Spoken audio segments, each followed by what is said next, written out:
Hello, everyone. I'm Peter Maravellis. I'm the events coordinator here at City Lights. I want to welcome you to the Poetry Room of City Lights. Also want to welcome those of you who are online to City Lights Live. As always, we are beaming to you from the unceded ancestral grounds of the Ohlone peoples. I want to take a moment to pay homage to those who have come before us as stewards of the land. So as many of you know, we are a publishing house as well as a bookstore, and especially excited when we get to celebrate one of our own books, as we are tonight.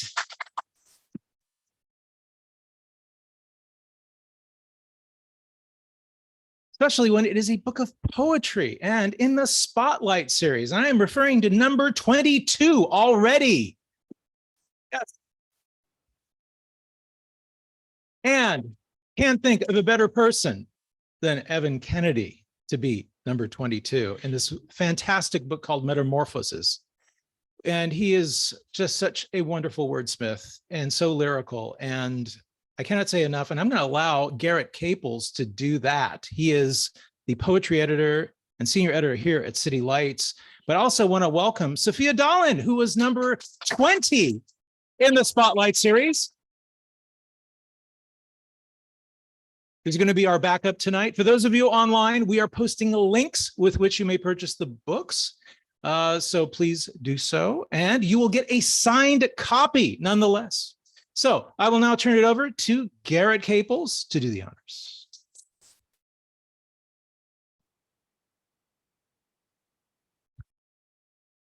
Thanks, Peter. Before we begin tonight, I just wanted to acknowledge the recent death of one of our longtime City Lights editors, Bob Sherrard.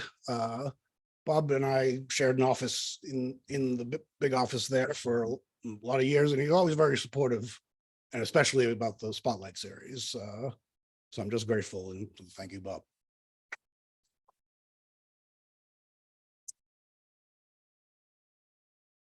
But I'm grateful for this. This is I can't even tell you. I have prepared remarks, don't worry. But we haven't been able to do this in a long time, and these Spotlight readings are always really special for me. So yeah, it's been a long time since we've been able to have a proper Spotlight reading, and I almost thought I'd never see the day again. But here we are in celebration of Evan Kennedy's new book, Metamorphoses. To begin, however, I want to introduce our opening reader, Sophia Dahlin. Sophia's Natch was the 20th volume of the series. The manuscript was an unsolicited submission from someone I didn't know. She might have even sent a short sample rather than the full manuscript, which is what it said to do on the old website, but nobody ever paid attention to that. But I quickly asked to see the whole thing. And the poetry really knocked me out. The level of assurance and swagger there that often only comes after like a few books. But but this was going to be her first book. And that seemed like an issue just because it's hard in the trade press level to just shoot an unknown quantity out there into the trade. It's just professional garbage. But it's hard, and it's not that we've never done debuts, but they're rare in the series. And so I was just kind of struggling with that because I really liked these poems a lot. I kind of hemmed and hawed for a while. I showed it to some other editors, decided to reject it. I retracted my rejection. I saw her give a reading, and I finally decided I couldn't live without publishing it. You got to take chances in this life. I just found out we need to reprint it. So despite the fact that it came out in September 2020, it's done quite well. The pandemic prevented us from having an in-person celebration at City Lights, and reading here is half the fun. So I'm extremely pleased that she's here tonight. Sophia lives in Berkeley. She teaches creative writing and leads workshops. And with Jacob Kahn, she edits a chapbook press called Islet. Please welcome Sophia Dahlin.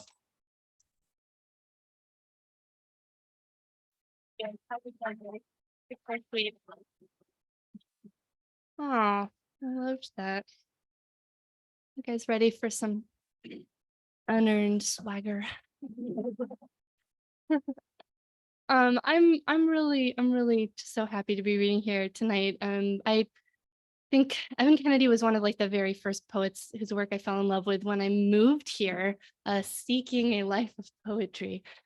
He made it look real good. And he still does. And yeah, I'm just so over the moon for this book, and yeah, for all your future works, Evan. And yeah, it is really nice to be reading from Natch here because I haven't done that yet. So thank you, Garrett. Thank you, everybody at City Lights. I'm gonna water myself.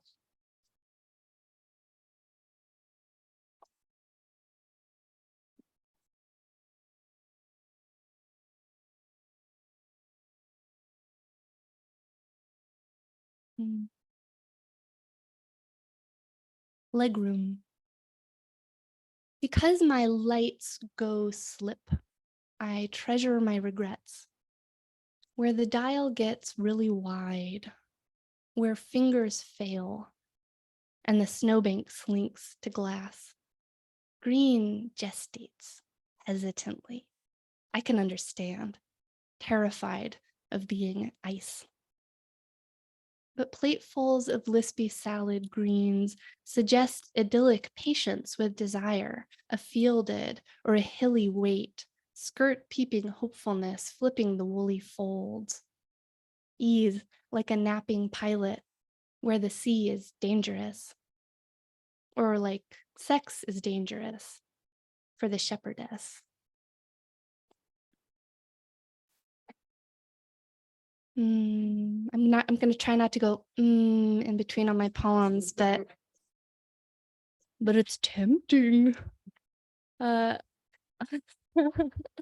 up late, but an eye swole, an eye to the uppermost, whole lip in a circle, top ouette to the top part, what hoops to be apart. Oh, sip what's about to my bought honey, my purchases of luck, super elucidant emperor, lup, and I'm putted to a plastic rest stop in the nice grass. My eye, look up from little low, look at whole body hovering up above a bed without me. 1 month of hover, to be up at night, very high up, not where the beds, as the beds, not where the love weighs. But she who laps, laps, bereft, probably. Who'd'll do to be slotted and oily alone tea, 1 summer tightly afloat like knots, help ropes bob, new lemon. 1 moan to, an eye white. Oh, I did it again. You know what? I'm just gonna lean in. Oh. A different sound per poem. Does the sound refer to the poem I just read or the poem I'm about to read? We don't know.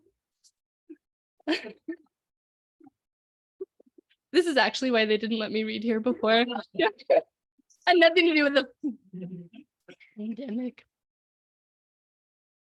Okay, lovely heart. I leave my wallet on the lawn, then my heart changes. Blue wire in the grass, red wire, yellow wire, sick. My brother Sam makes sparkles, break, born clean, but got dirt on though. A money holds me, home and house together, else my homed fit in my mother. Clipped grass does wet tally on my bare leg hairs, certainly green, my wet wallet housed feels, scold, opinions. I can buy carelessness, but I can't unimplicate that action. Oh, and I can't buy freedom, but I can denude my wish list and get just very personal with my favorites. I don't know. Is polyamory anti-capitalist? Or is it, she said, greedy? I said, sure, and generous.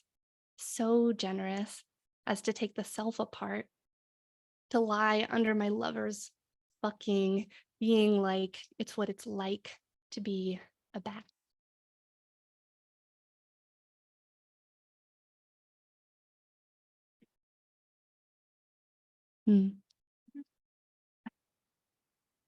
Just you and me and our third eye. Blanching in daylight, and it swarms together, pulls apart in buds, twitch in the overlap, where you color and I do, so the flower shifts in place. I'd like to stream the eye I see. Your little palm fits in me, deep and pulls a river down.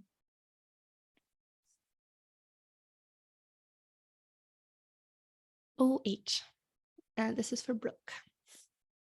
Like a carousel of Pegasi, mortared in honey, does my baby turn.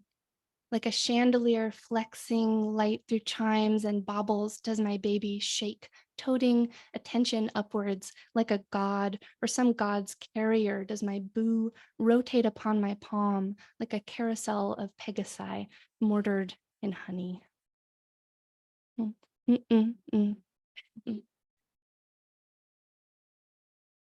And then I'll read you these very new, very raw, very rugged, very rough,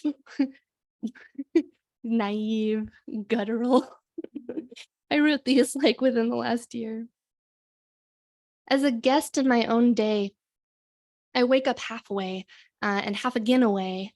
The dream that is becoming a dream. I'm not being anyone I'm dreamt to be. My brother dreamt he could stay with me, hiding from the law and building a home in the East Bay poetry scene. My father dreamt we would have a little drink. He kept saying, just sit and have a little drink. And then, oh, but you can't anymore. I can, Papa. I won't. I'm not sure my brother was wrong to try to flee to my dream. It's not like not skipping town went well. He calls from jail. I miss the call.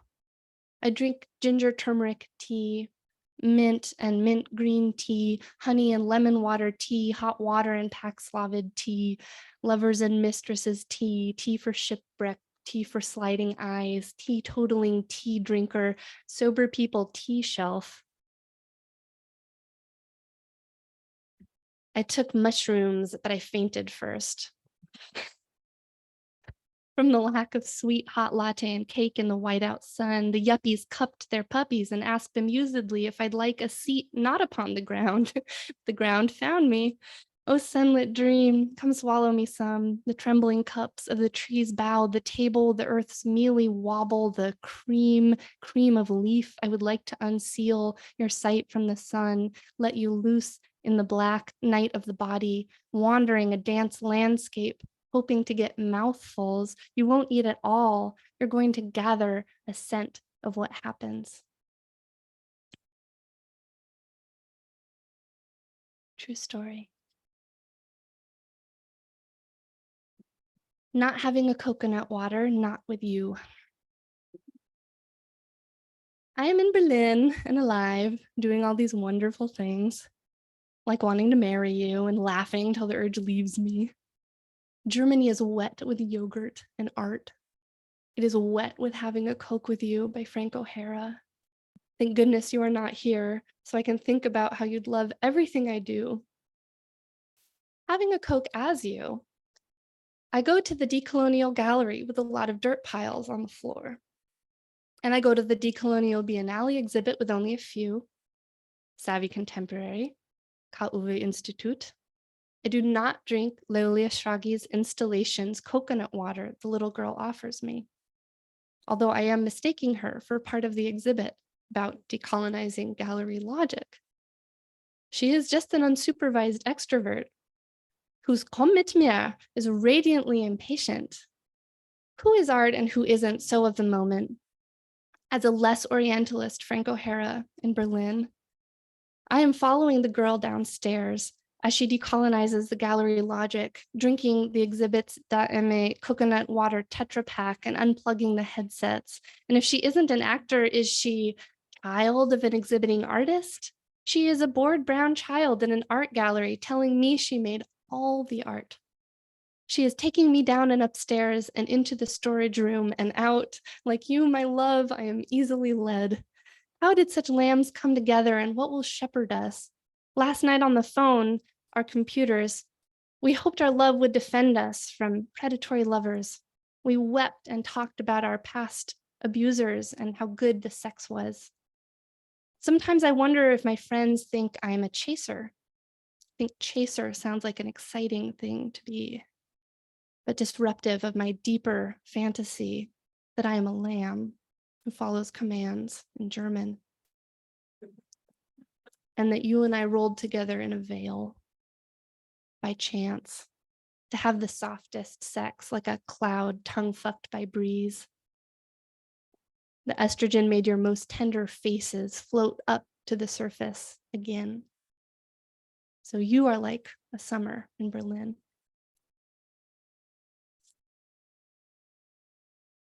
How am I doing on time? Am I marvelous? Am I fantastic? Am I wretched? Okay. I need to get to the bridge, you see. The bridge to heaven.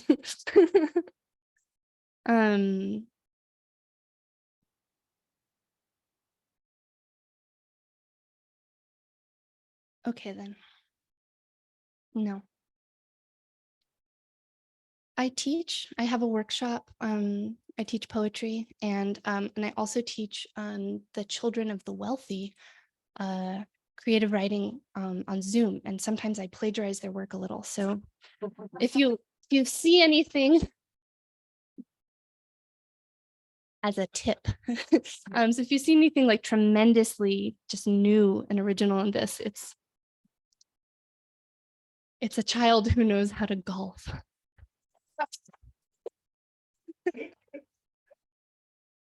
Well, we all know the world's ending. All the children know it never will. Music used to be better back when it was older. Now there's a lot of noise and I have so many feelings about myself. Do not forget the revelations of childhood. People cannot hear my thoughts. Inside your head turning, I stare at the pencil eraser with my yellow eye and my blue. There's a page you can turn into another life. I would be in a whole new house. And the couch would be a different couch. And the rug would unpeel a different rug. And the door would just be a friendly space. Why must I succumb to your timeline only to find out the 3D glasses were my biological eyeballs from jump? Are you writing about how I said writing used to be better, she said, and I said, no, I already wrote that part. Don't be mean, she said. I said, this isn't a poem where I say your name. Oh yeah, what do you call me? I call you me. In the palace, the princess and the king might jail your touch of the plush red rug. Touch the red velvet curtain, however, you'll find you are in the princess's chamber, cleverly concealed as a stage is concealed from the clueless audience. You are in a new city. You have an identical twin sibling, but you do not know what he/she looks like. Or if the art of my era is good, or if I ever could know what I look like. Music to the cat ears outdoors, music to the heady hearer. I am certain the theater is worse for wear, if only because the palace does not fund it anymore. Now that the princess has her bedroom there. Some of us want to seek the mean queen. Some of us want to live in dad's palace. All of the children ruling the dungeon, becoming king of the cats. I know it is not my job to pet cats or hold babies. I know the rose pineth not for my nasolingus. Nobody needs me to tell my girlfriend about her good body. As a child, I did not praise. I did not sing. I am not the one who holds the chalice of safety. I can only offer a bent clay wedge to sit on to make a shape. Glass beads can't hide the music from the spheres. Basically, they are avocados. If you like that avocados part, that was all me. Okay, Evan, this is the bridge. Tell me later if you think it was or was not the. I haven't read your book yet, so it's a guess. Oh well, it's been out for a while. I read your poem in Harper's. Ooh, my roommate subscribes. Yeah. Yeah.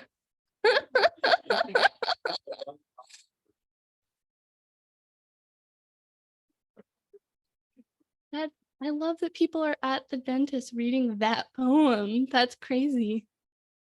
Being like, at least I'm not castrati. Spoiler. Sapphic 2.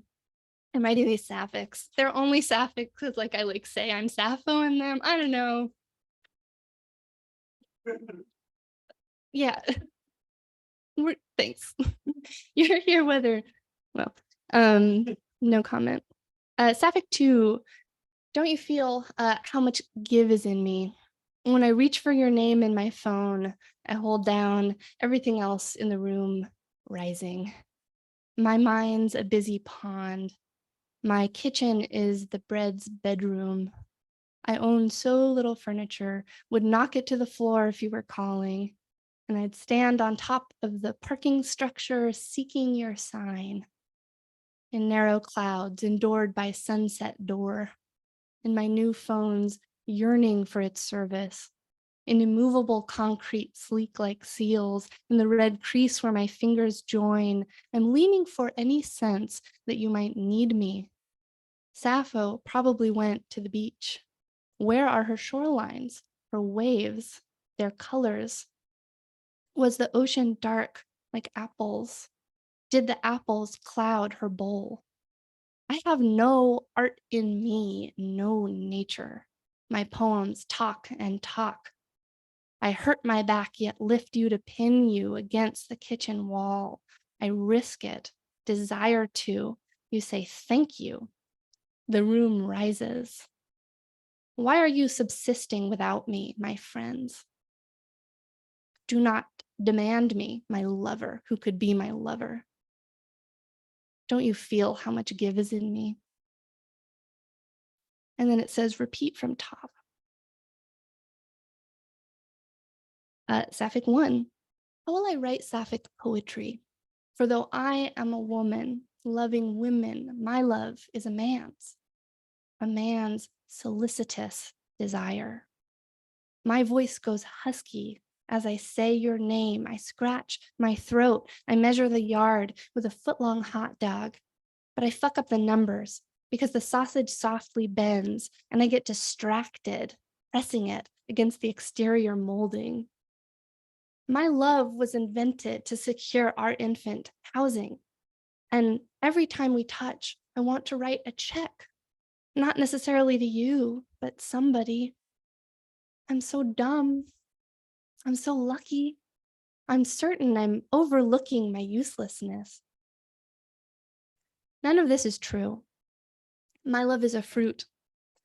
I am just like Sappho, bearing your loss to a wedding. And I am assured of my uselessness. Here is its catalog. The yard is trees, a long lap of trees across a woody forest, peeling down the sea. And I am speaking to you in this group of our peers, yearning, and I know my yearning is sonorous because I am not trying to take you from anybody. If you want to go, all I can do is sing you hotly so that you will look for me when your water breaks, so that when birth pain takes you out, you'll see my face in blackness. When you hear your name elsewhere, my voice will sing it lightly under. You'll name your baby Sophia Dahlin. The fruit of my invention seeds its sugar in your dreams. Thank you.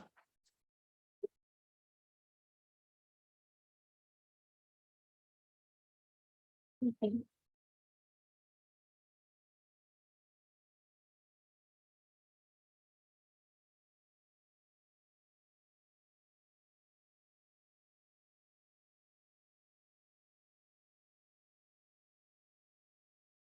Thanks, Sophia. That was great. I was going to get that 2 years ago, three years ago, but that is, I'm so glad it finally happened. So I've known Evan Kennedy at a distance until recently, because you inevitably get to know someone quite a bit working on one of these books. He showed me a manuscript a few years back, and I couldn't take it at the time because we were backlogged. But I dug it, and his work stayed in my mind. I kept hearing about his work from other poets I knew, and different kinds of poets, and that's always a good sign.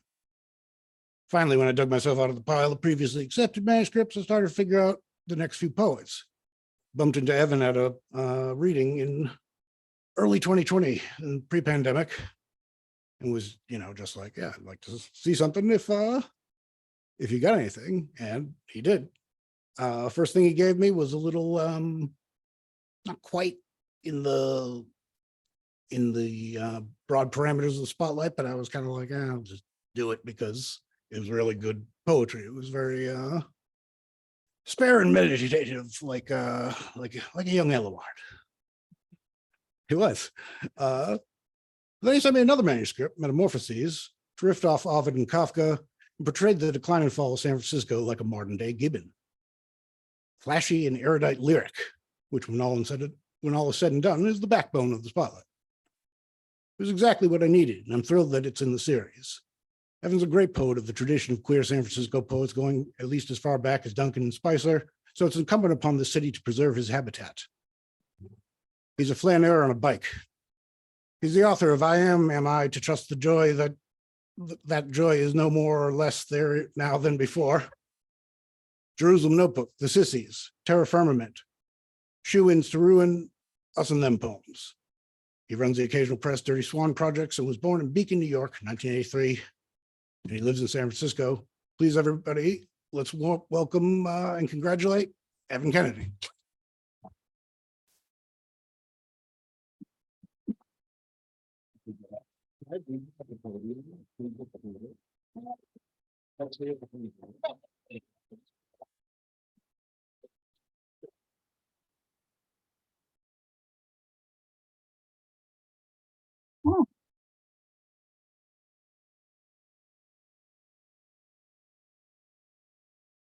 Help, I'm being chased through this infinite city, this dubious utopia.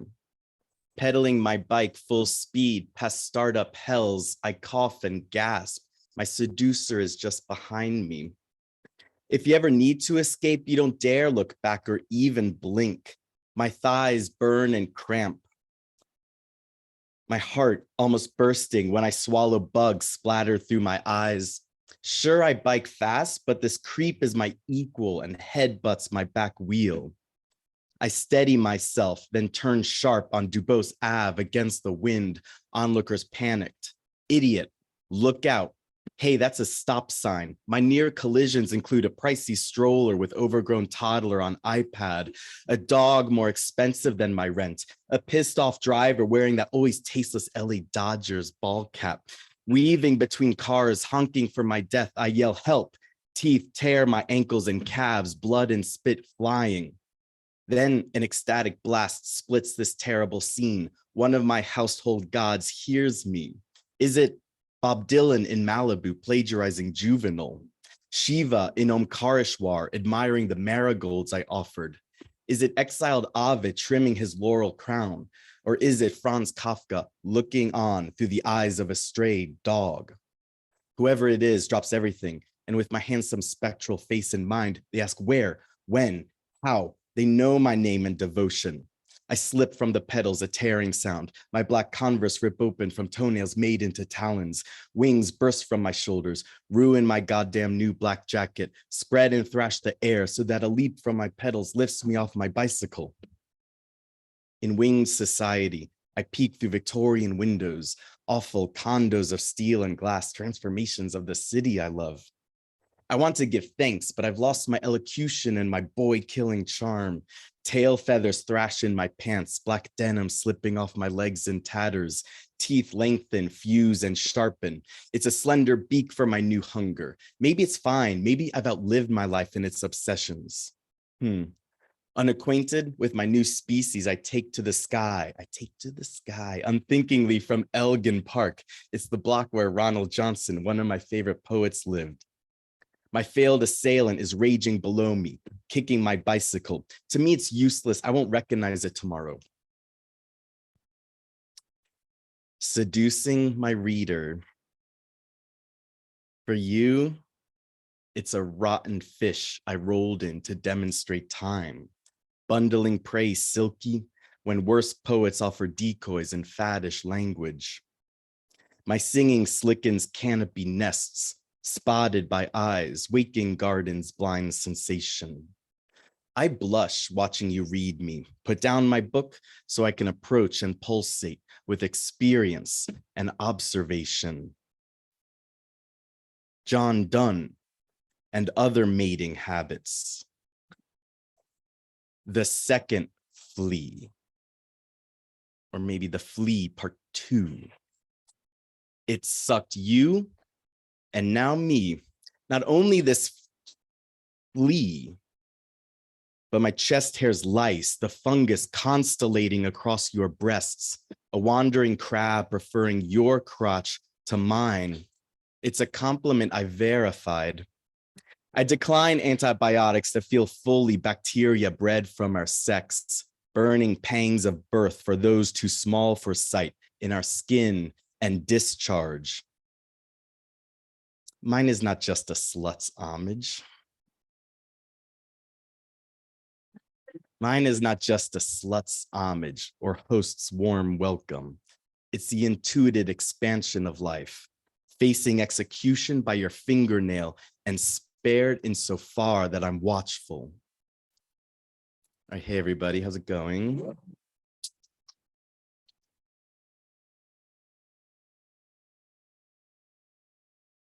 It's an honor to share this room with you. Thank you, Sophie. I have to thank everybody I've worked with at City Lights. It's just been marvelous to reaffirm my commitment to the lineage out of which I am writing and to further acquaint myself with writers that have been published by this magnificent press, writers who have come through this fantastic bookstore. And it's just been a deep pleasure. I'm deeply, deeply grateful. Thanks you.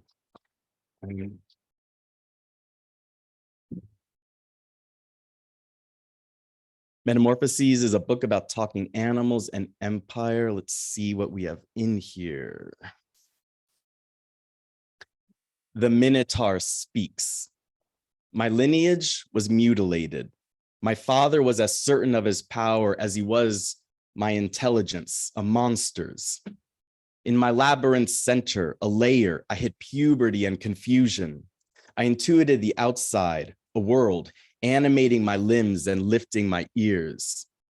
From instinct, my enigma, I tested hypotheses about the world withdrawn from mine. I improvised dramas for no other audience than damp breezes from obstructed vistas. I intuited a sea.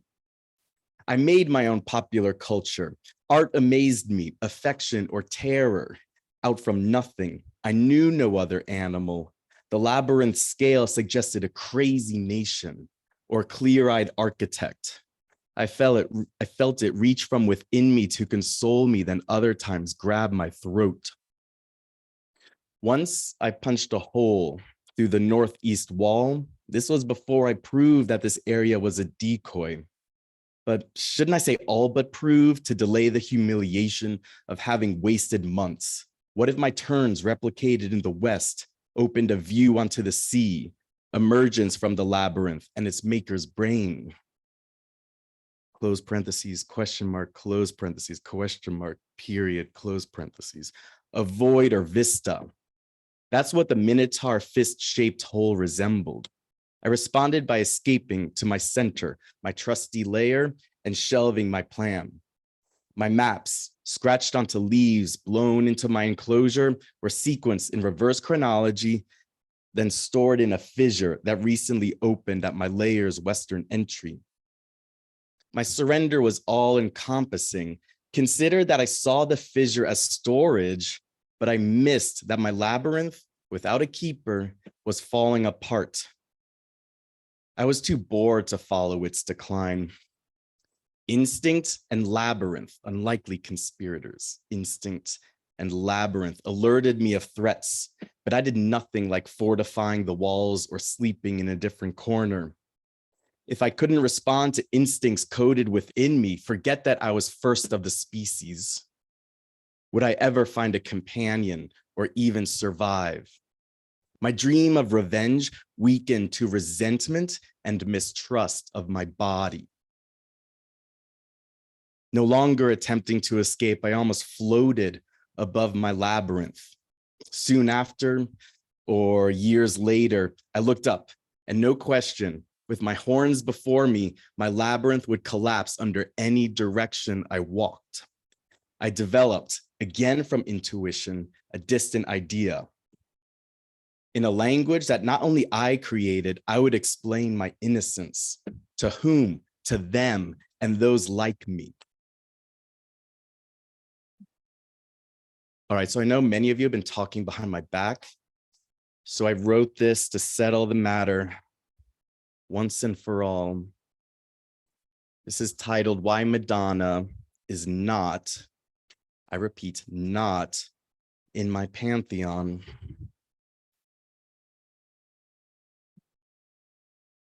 I was kicked out of her concert. I'm still so ashamed. Ryan was there. I snuck from the balcony to the floor and touched her just lightly when she danced up the aisle. Her shoulders spanned my two hands. The next day, I told Bruce Boone about how I lost control and my wallet when her bodyguards 86'd me. Oh, and Madonna's really tiny. Bruce, like a classicist, said, she must be from Southern Italy. I feel like young Ovid on his worst day. Young, worst day. Young, worst day. Madonna was breathtakingly beautiful, even vulnerable. Couture black lace blouse, wig of taut brown curls.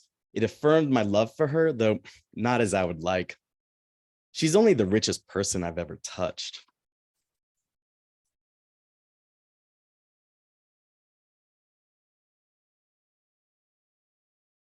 She's not even in my pantheon anymore.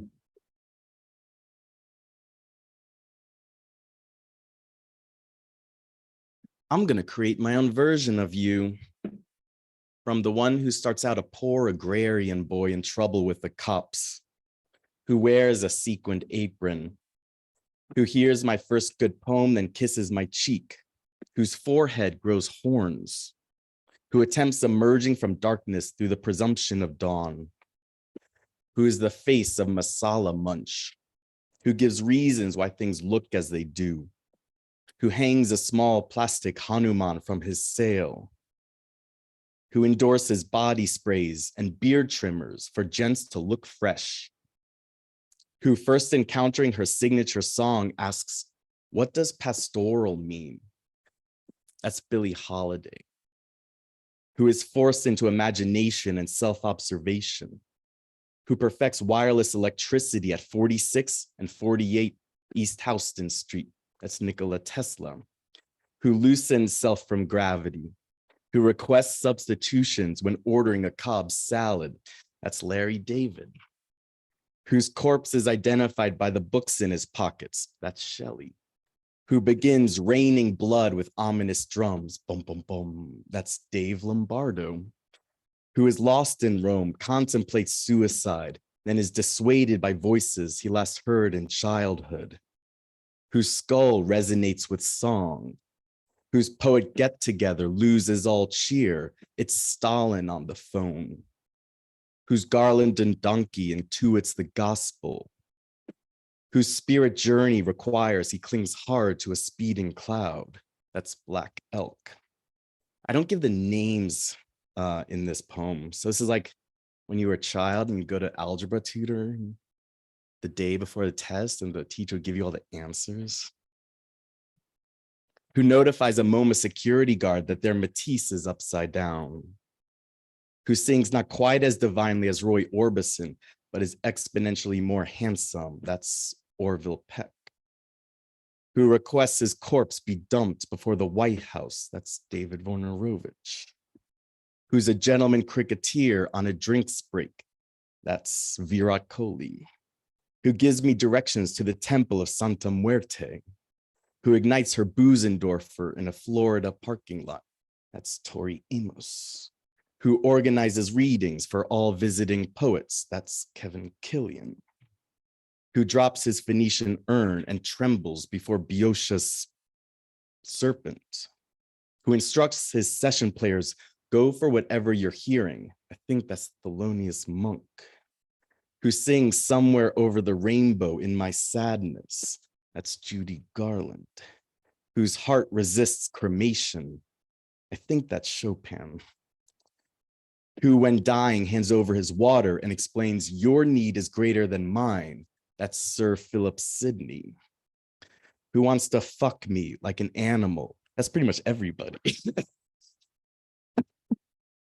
Who tells friends that in Greece they'll be sane. That's Eileen Miles, who works as an umbrella holder and in downtime writes poems to Shiva. That's Alama Prabhu, who acknowledges that baths, wine, and sex ruin our bodies but make life itself.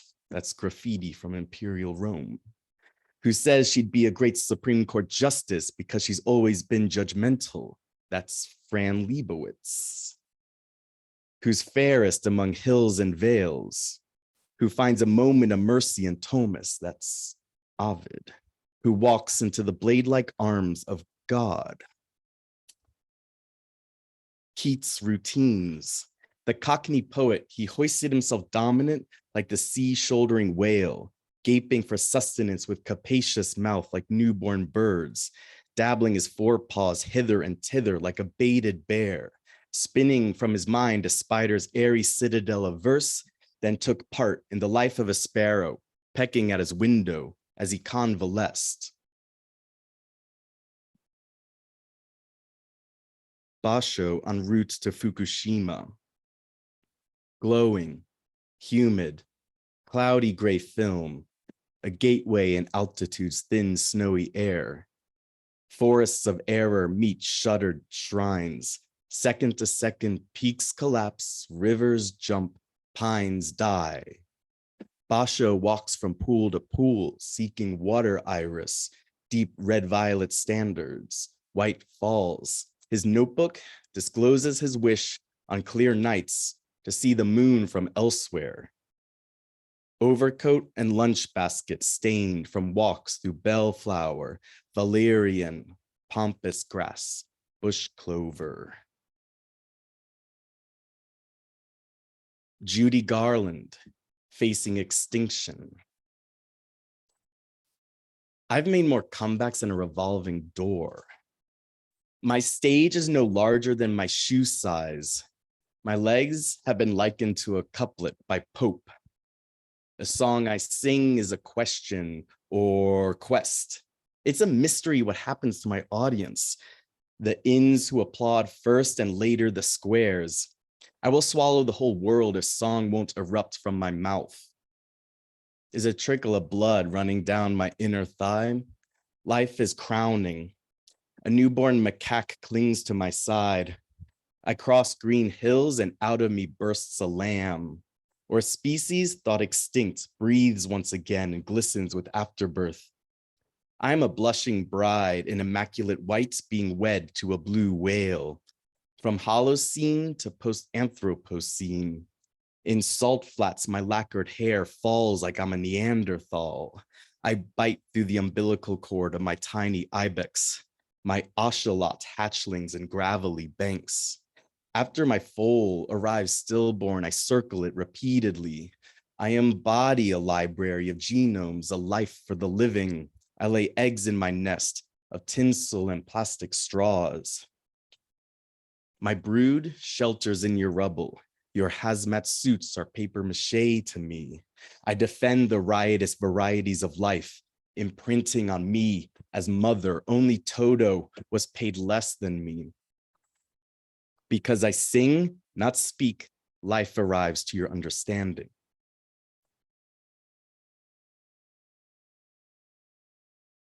Gregor Samsa, Jr.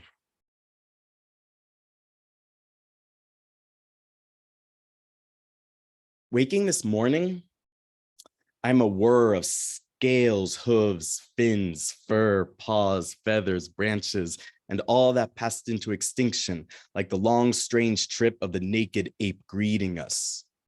Wildlife dirties my bed sheets, life scents infusing domestic walls. With feel or tendril limb, I examine snout, lips, incisors, beak, tongue. My eyes are two globes varying together in size, registering my room to each species' necessities. I walk up 24th Street here in San Francisco like my face is a flip book of wildlife portraits, self-generating, multiplying, eluding recognition, changing by your angle of vantage. Made of light or made for its directing, I try to remain the fissure through which diverse elusive possibilities populations approach. In these attitudes, remote from matter, time circles back to kiss itself, to recollect itself for me.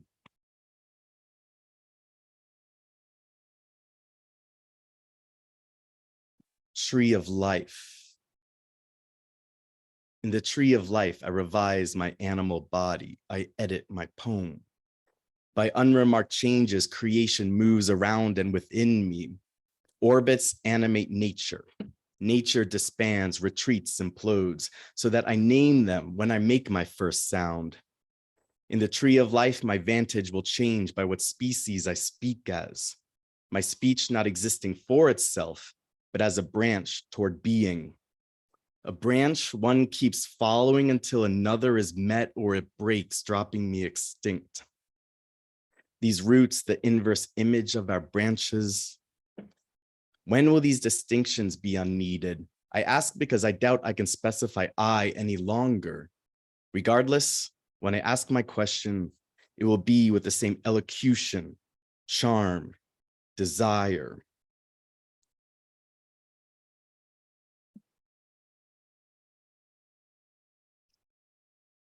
Why the oracle disappeared is unclear. His metered speech loosened, his imagery, once perfect interplay of instruction and symbol, soon became so obscure that we lost interest in studying his imprecise pronouncements, which, approaching the oracle's 1000th year in our village, deteriorated into a murmur of homonyms, split infinitives, and cliche. It was like a near wordless exhalation. Was that pen as in enclose or as in write? Was that wound as in injure or wound as in wrapped around the virgin standing indignantly before that vaporous tripod, incense, sacrifice? Perhaps people cannot tremble through an entire millennium, slaves maybe, but for delivery boys, art handlers, immigrants, physicists, and postcard vendors like me, it's difficult to tell. Our uncertainty indicates the oracle failed. At the very least, there's a crisis of faith or inspiration leading our oracle to disappear, or at best speak on diminished authority. Evidence supports both theories. Leaving the oracle, visitors report a mishmash of gestures, riddles, etymologies, events, negations, and my ear stays tuned to the Warriors game on the radio. Tip off at 7. Game 4, 5. No matter my spotless conduct, I cannot ask the oracle to reflect on himself. Doing so might cause our homes, or far less visibly our culture, which unites our community and dialect, to explode. It's all possible in this so-called navel of the world. All right, well, all good things have to come to an end, even paganism. So I'm just gonna read one new poem. Here comes Emperor Constantine. Brace yourselves. Jesus was a tree maker, and his branches held all creation and feeling when he absorbed their pain entire in his leafy wooden frame, leaving creation and feeling animated through him, gathered, clinging to the tree that was him, a magnet or lure, animating their ethics and physics, imparting lessons along his arms that were bare, bloodied, covered in a light down. Such were leafy branches to perch and breed on, to even eat. And he would teach coordination by his legs and waist, tired from multiplying his advances to accommodate many, entirely approaching everything, living from singular cell to whale, whale to singular cell, so that he could be found consistent in his outreach to countless, which really only totaled one, the Christ body tree immune to blasphemy, like a vaccine or a lure, drawing all living things to mate and chat, to fish and punish, to tire and martyr, like parasite and gambler, fabulist and alien, pilot and wrestler with him in the tree, the cross maker stretching over creation like a ruler that through use loses the marks indicating its purpose to measure. Oh, and I forgot to add that his face had no feature, so that each would find a reflection in him, though not of themselves exactly, but something entire. Jesus, I'm beginning to think, was a tree maker, and instinct or learning circled his standing. I thank you so much.